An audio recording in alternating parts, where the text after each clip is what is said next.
In many states, it's illegal to feed garbage or table scraps to pigs without proper heat treatment. This law, first passed after disease outbreaks, aims to protect food safety and animal health. Farmers are required to use sterilized feed. In some U.S. towns like Carmel, California, you once needed a permit to walk barefoot in public. The reasoning?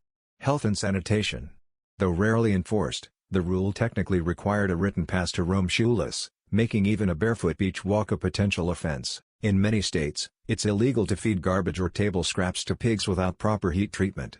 This law, first passed after disease outbreaks, aims to protect food safety and animal health. Farmers are required to use sterilized feed. Though it sounds odd, it's still enforced, even today. In some southern states like Georgia and North Carolina, it's illegal to curse or use offensive language in front of a corpse.